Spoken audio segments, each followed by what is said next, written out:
5 tahun berlalu, Niko menatap pantulan dirinya di depan cermin besar.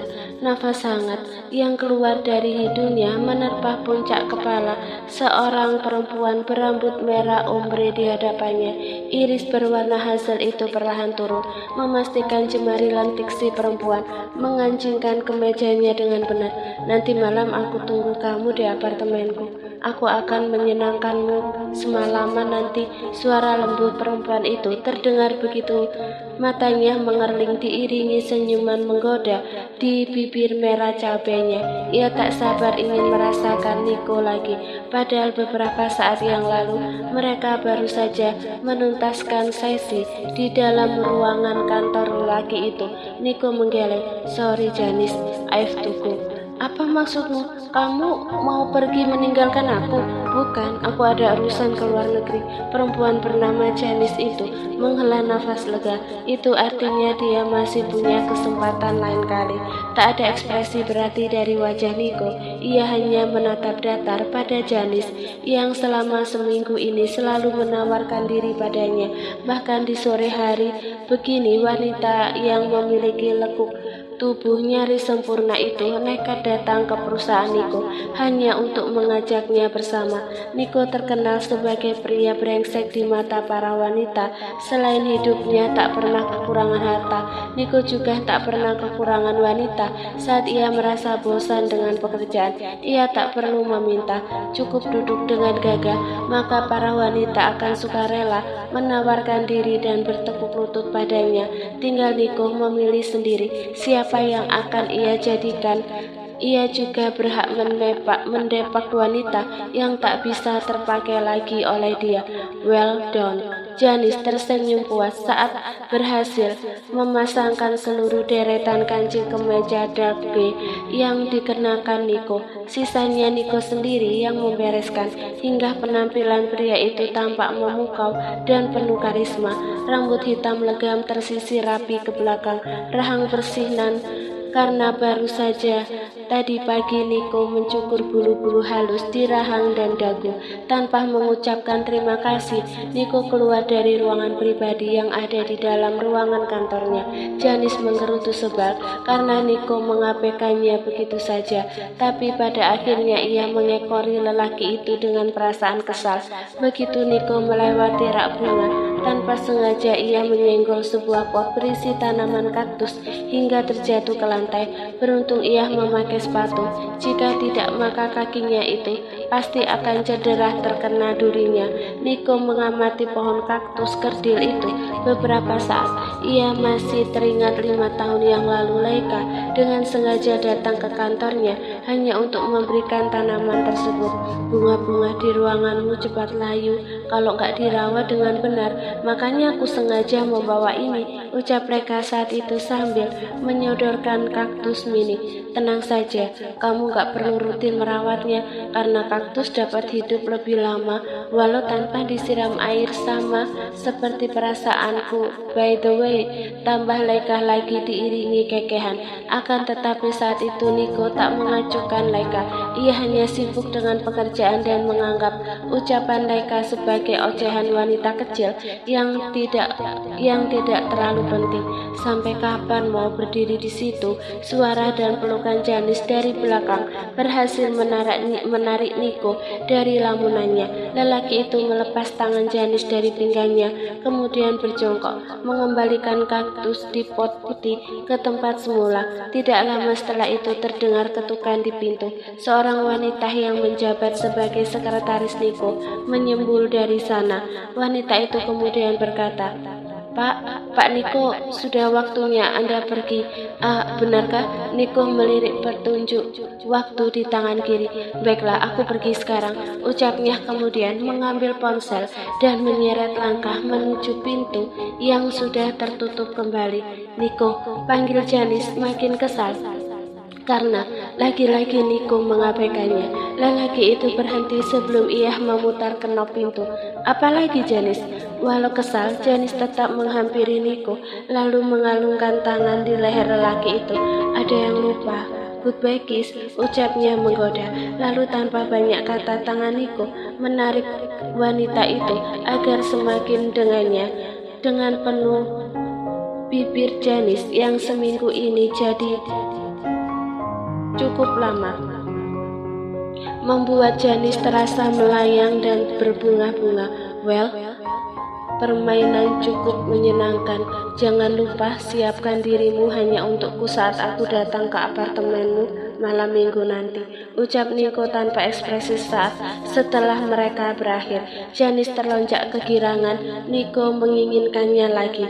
Oh my goodness, ia termasuk beruntung dibanding wanita lain karena bisa berada bersama Nico berkali-kali. Setelah mengucapkan hal itu, Nico bergegas pergi tanpa menoleh lagi pada Janice. Sang sopir menunggunya di dalam mobil yang akan membawa Nico ke bandara, karena saat ini juga Nico akan melakukan perjalanan ke Yunani, sebuah tugas yang ia dapatkan dari kakek Leika untuknya, yaitu menjemput Leika yang ada di negara tersebut. Mereka memberikan tugas itu pada Nico karena orang tua Leika sedang sibuk dengan bisnisnya.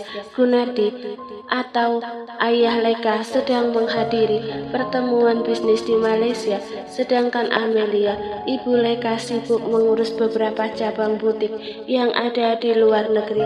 Selama 5 tahun ini Nico tidak pernah tahu keberadaan Leika. Baik kakek maupun orang tua gadis itu selalu menyangkal jika ditanya olehnya. Alasannya selalu kuliah. Hingga tepat 2 tahun Leika pergi, Nico berhenti bertanya tentang gadis itu. Ia memutuskan untuk tidak peduli lagi pada Leika, keponakannya. Sudah saatnya gadis itu menjalani kehidupannya sendiri dan mandiri di luar negeri. Baru 3 terakhirlah Nico tahu bahwa sebenarnya Leika ada di Yunani. Usai menghabiskan waktu kurang lebih 15 jam di udara, Nico akhirnya tiba di kota Athena, ibu kota negara Yunani, negara yang ditinggali Leika selama 5 tahun ini. Rupanya kamu di sini, Leika, gumam Nico dalam langkah lebarnya keluar dari bandara.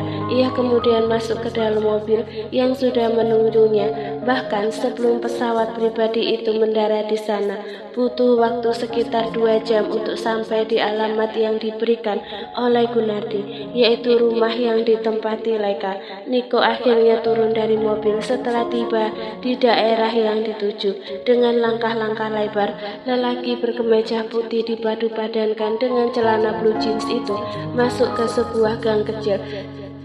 Sunglasses yang selalu ia pakai ketika berada di bawah sinar matahari kini bertengger di hidung bangirnya karena sang mentari kini sudah merangkak naik menuju puncaknya. 5 tahun tidak berkomunikasi dengan Leika membuat Nico penasaran dengan keadaan gadis itu. Entah seperti apa penampilannya sekarang, apa Nico akan mengenali dia? Entahlah, mungkin saja Leika sudah punya seorang kekasih dan berubah jadi wanita dewasa. Yeah, who knows, everything is possible. Ketika Nico sedang asik berjalan seraya menikmati udara sekitar, tiba-tiba oh goddamn it, umpat Nico kasar ketika seorang anak kecil tiba-tiba menabraknya dari arah samping dan menjatuhkan es krim di celananya hingga cairan tersebut meresap ke celah-celah kain dan terasa dingin di kaki. Punya mata tapi nggak dipakai, seenaknya aja lari-lari tanpa memperdulikan orang lain, umpat Nico lagi. Ia mengumpat menggunakan bahasa Indonesia karena ia pikir anak itu tidak akan mengerti. Namun siapa sangka ternyata seorang anak perempuan itu mengucapkan kata maaf dalam bahasa Indonesia dengan fasih. Maafkan aku paman, ucap anak itu penuh penyesalan. Aku nggak sengaja. Mendengar ucapan anak itu, sontak aktivitas Nico yang membersihkan celananya menggunakan sapu tangan terhenti seketika. Ia merutuki dirinya karena tidak berpikir dulu sebelum mengumpat. Kalau tahu anak itu bisa berbahasa Indonesia, mungkin Nico akan mengumpat menggunakan bahasa Cina atau Jepang. Perlahan Nico menaikkan kepalanya untuk memastikan anak itu, hingga dalam sekejap iris mata Hazel yang bersembunyi di balik kacamata itu membulat sempurna. Laika, gumamnya tanpa sadar. Niko melepas kacamata hitamnya untuk memastikan. Barangkali barusan ia salah melihat karena terhalang oleh gelapnya kaca tersebut. Namun sekarang pun masih tetap sama. Anak perempuan itu mirip sekali dengan Laika kecil. Siapa kamu? Tanya Niko penasaran. Mendapati tatapan tajam dan suara yang dingin. Nyali anak itu menciut. Terlihat dari kepalanya yang tiba-tiba tertunduk dan wajah penuh ketakutan. Namun detik selanjutnya, sebuah senyuman seketika terlukis di wajah anak itu ketika melihat seseorang di belakang punggung Niko yang baru saja keluar dari rumah. Anak itu pun melambaikan tangan seraya berseru, "Mama!" Lalu setengah berlari dia menghampiri perempuan itu. Setidaknya ia akan terbebas dari paman yang menakutkan ini, berlindung di balik punggung sang ibu dan mengadu bahwa dia membuat kesalahan telah mengotori celana orang lain. Dengan perasaan kesal yang masih menghinggapi dirinya dan rasa penasaran akan sosok anak itu, Niko akhirnya berbalik, mengikuti kemana arah anak itu berlari. Saat itu juga mata Niko membesar. Ia menghunuskan tatapan tak percaya pada perempuan berambut sepunggung yang tengah berjongkok menyambut anak itu. Laika sudah memiliki anak. Niko, gumam Laika nyaris tak terdengar. Jantung perempuan itu bergetar hebat. Sendi-sendi di kakinya mendadak terasa lemas. Juga wajahnya seketika berubah pucat pasi. Kini ia tak bisa menghindar lagi. Cepat atau lambat, saat-saat seperti sekarang pasti terjadi. Bertemu lagi dengan Niko, pamannya, ayah biologis putrinya. Laika pikir waktu 5 tahun cukup untuk menghapus nama lelaki itu dari hatinya. Namun rupanya ia salah besar saat ia berdiri dan bersitatap dengan Niko yang semakin tampak mempesona. Saat itu ia sadar jika perasaannya masih mengakar kuat. Penampilan lelaki itu masih sama seperti saat terakhir kali Laika bertemu dengannya. Laika mengakui walaupun Niko sudah berumur pertengahan antara 30 dan 40 tahun, dia masih terlihat muda dan segar. "Ma, aku mau bisikin sesuatu," ucap anak bernama Felicia, membuat Laika sedikit terhenyak dan memutus tatapannya dari Niko. Laika terpaksa menarik kedua sudut bibirnya ke atas, lalu berjongkok dan menatap duplikat dirinya penuh tanya. Mau ngomong apa, Vel? Paman itu marah sama aku, mah. Soalnya aku numpahin es krim di celana dia, bisik Feli di dekat telinga Laika. Benarkah? Iya, makanya sekarang paman menatap kita. Aku takut, mah. Paman itu menakutkan. Laika menahan tawa ketika ia melihat ekspresi Feli yang menggemaskan. Namun jauh di dalam hati Laika merasa bersalah pada putrinya itu karena ia tak bisa memberitahu bahwa lelaki yang ia anggap menakutkan itu adalah ayah biologisnya. Laika sudah bertekad akan membesarkan dan merawat Feli sendirian. Ia akan membuktikan bahwa ia juga sanggup menjadi ayah sekaligus ibu untuk putrinya itu. Beruntung, secara fisik Niko hanya mewariskan iris matanya saja yang berwarna hazel dan perawakannya yang tinggi, sehingga siapapun tidak akan sadar jika Feli adalah hasil dari benih Niko yang tertinggal di dalam rahimnya. Tahu bukan cuma Niko saja yang punya warna mata coklat muda terang di dunia ini. Dia anak kamu? Tanya Niko yang entah sejak kapan berdiri di samping Laika. Perempuan itu lantas berdiri, mengulurkan tangan kanan. Apa kabar? Senang bertemu denganmu lagi. Dusta Laika diiringi senyuman tipis. Lucu saja rasanya setelah 5 tahun terpisah tidak ada kalimat sapaan sama sekali. Lupakan, saut Niko sekenanya. Ia tak membalas uluran tangan Laika. Namun jauh di dasar hati Niko berkecamuk sebagai pertanyaan yang ingin dia lontarkan untuk keponakannya itu. Sorot mata tajamnya seakan menyiratkan amarah yang tiba-tiba melingkupi dirinya. Akhirnya Laika menarik lagi tangannya. Niko masih sama seperti dulu, dingin dan tidak punya hati. Laika berdeci pelan. Ayah, ini anakku. Suara Laika tercekat dan anakmu, tambahnya dalam hati. Sayang, kenalkan, ini Paman Niko. Dia akan menjemput kita pulang ke Indonesia. Tutur Laika pada Feli yang masih saja menunjukkan raut ketakutan. Vel, ayo sapa pamannya. Nggak usah takut, paman baik kok.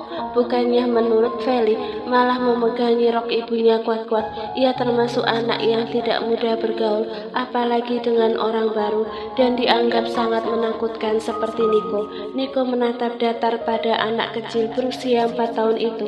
Ia bukan orang yang fleksibel, bersikap manis pada anak-anak bukanlah keahliannya.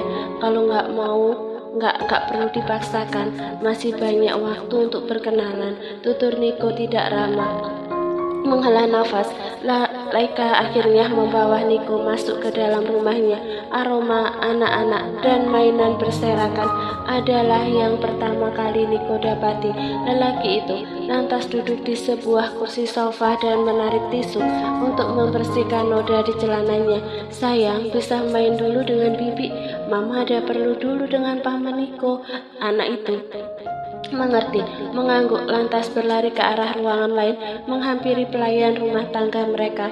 Selepas Felicia pergi, Laika bergegas masuk ke walk-in closet, mencari-cari sesuatu di sana, dan kembali lagi ke hadapan Niko dengan membawa celana laki-laki berbahan kain. Lepas dan pakai ini, kita cuci dulu. Laika menyodorkan celana di tangannya pada Niko. Celana ayahnya anak itu. Niko menaikkan alis. Kamu tahu, dari dulu aku nggak suka pakai barang milik orang lain, apalagi itu milik cowok kamu. Laika tersenyum getir mendengar kata ayah anak itu. Ini punya papa aku dan masih baru, masih ada tag harganya. Kalau kamu nggak percaya, papa kamu, Kak Ardi, kamu pikir aku punya berapa ayah? Laika bertejak lantas meletakkan celana itu di samping Niko. Papa menyimpan beberapa baju di sini, kebetulan cuma ini yang masih baru. Niko menahan tawa. Itu artinya Gunardi sering kesini, bukan? Bagus, semua orang sepertinya bersengkongkol menyembunyikan Laika. Entah apa maksudnya. Mau tidak mau Niko akhirnya meraih celana itu karena tidak suka jika celananya lengket, apalagi bekas es krim. Ia sebenarnya membawa beberapa pakaian, tapi sengaja ia tinggalkan di dalam mobil.